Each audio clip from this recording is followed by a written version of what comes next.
Oui, c'est compliqué de résumer, sauf à dire que c'est un film sur ce lien constitutif, irremplaçable, complexe, indémerdable qu'on a avec sa maman et qu'on a aussi avec ses enfants si on devient maman à son tour. C'est un lien qui vous construit et qui est source d'affection, d'amour, de douleur, de beaucoup de sentiments. Donc j'avais envie de parler de ça, d'une manière très large en fait.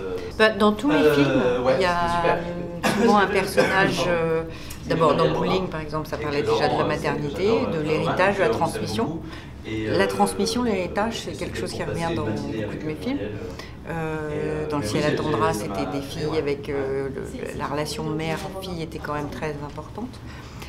Donc ça a toujours été un petit peu là. C'est un sujet qui me parle, non seulement en tant que femme moi-même et en tant que maman, mais je trouve qu'au cinéma, voilà, j'avais jamais vu un film qui parle de ce sujet de cette manière-là. Et je trouvais que le film choral, le genre du film choral, était celui qui allait être le plus au service du fond, c'est-à-dire vraiment explorer ce sujet et comme peut-être faire un film de réconciliation entre nous et nos mères et qu'on se pardonne, qu'on leur pardonne. Voilà. C'est compliqué d'être une maman, on demande beaucoup aux mamans et de temps en temps il faut, nous aussi, qu'on se pardonne à nous-mêmes aussi. Quand on est maman, souvent on a l'impression qu'on fait pas tout bien, on nous le dit, nos enfants nous le disent et il faut aussi de temps en temps savoir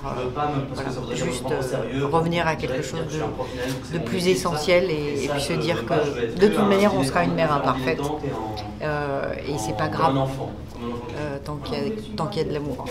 Parfois on ne voit pas les pères, mais c'était aussi pour dire que je pense que la maternité, même quand on est accompagné, c'est de toute manière un rôle qui est difficile et qui est souvent solitaire dans le sens où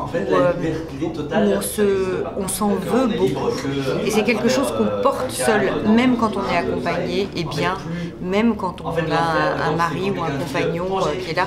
Le rapport à ses enfants est quelque chose de lourd à porter parce que justement on s'en veut toujours peut-être de ne pas être la mère idéale qu'on a fantasmée, qu'on a imaginée.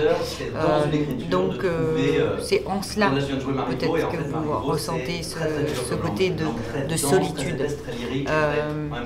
Mais non, parce que même la maman de la présidente, voilà, il y a des pères, ils sont là et c'était important qu'ils soient là aussi. Ma fille est très fière en fait de ce film. Mon fils a 15 ans, alors si vous voulez, un ado de 15 ans, voilà, il m'a dit très rapidement oui c'est bien maman, mais je n'en attendais pas plus, c'était déjà énorme de sa part. Je suis dans le paradoxe de cette fête un peu et de comment on l'appréhende, c'est-à-dire que d'un côté on se dit oh c'est pas très important, l'important c'est la relation qu'on a tous les jours et c'est pas ce jour-là. Donc c'est pas grave s'il l'oublie, c'est pas grave si. Et puis quand il l'oublie, on attend quand même ce petit pincement au cœur. Et on se dit ah bon alors donc ça veut dire que tiens j'ai même pas mérité un petit cadeau, une petite attention. Voilà, c'est très paradoxal, mais c'est le paradoxe des mamans je crois.